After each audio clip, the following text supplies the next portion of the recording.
Olá, eu sou Nilza Sacomã, advogada especialista na área de direito da saúde. Nós estamos aqui no nosso bate-papo do terceiro e último episódio sobre a saúde holística e o bem-estar da população. Estou aqui com a minha amiga Sandra Consalter Uibe, arquiteta, que tem este olhar voltado para o bem-estar da população através de uma arquitetura sobre a ótica holística. Então nós vamos hoje bater um papo com ela a respeito disso. Sandra, com o advento da pandemia, nós levamos um grande susto, né? Ficamos bem assustados com aquela pandemia, todo mundo dentro de casa, todo mundo com medo de se contaminar.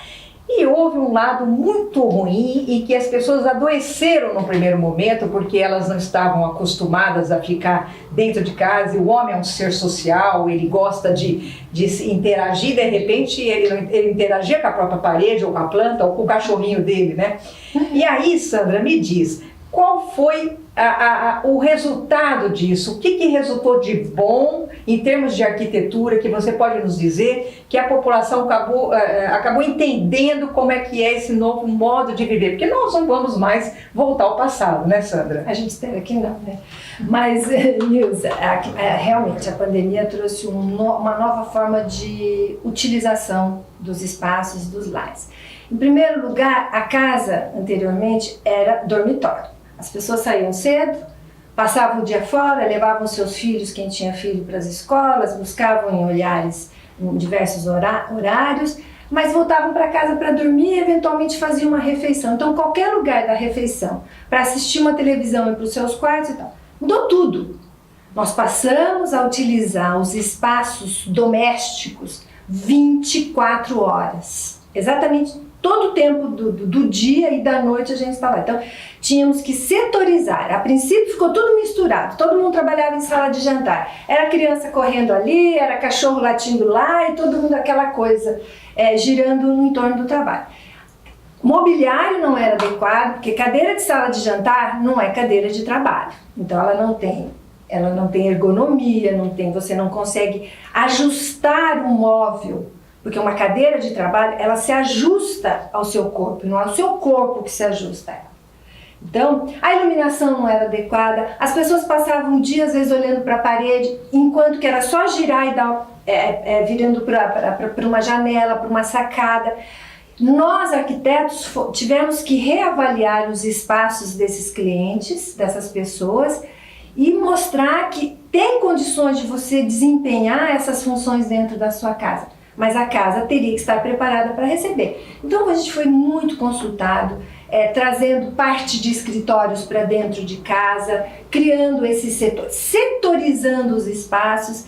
As pessoas que trabalhavam em casa tiveram que disciplinar e se disciplinar em relação aos filhos, crianças, de tal hora, não estando a gente pode voltar a conversar. Então a interação espaço-pessoas foi muito grande.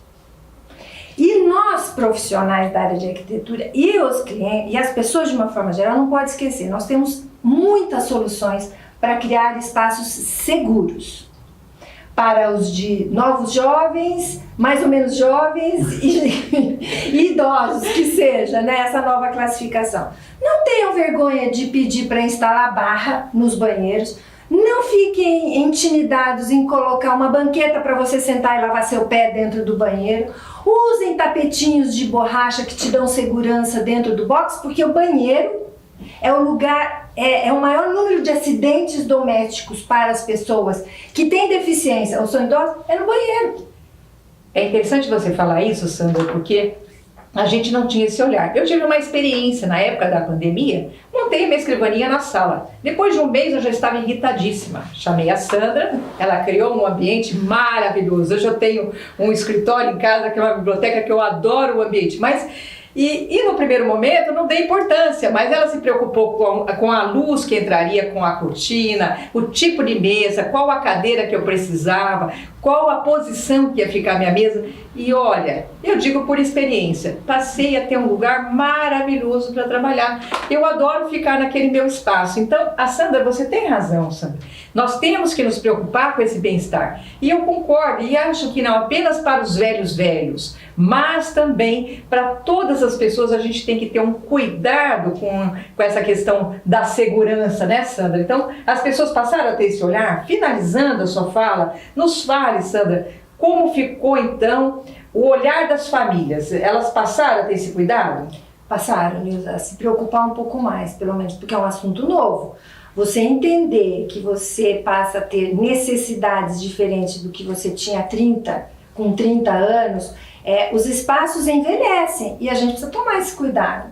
Nós evoluímos, crescemos, mudamos e os espaços têm que mudar também, conforme a idade, a utilização e como a gente está no nosso momento atual. Então, cuidado, espaço envelhece, precisa ser revisitado sempre. Então veja, gente, não somos só nós que temos que lutar pela nossa saúde e bem-estar, mas nossos espaços.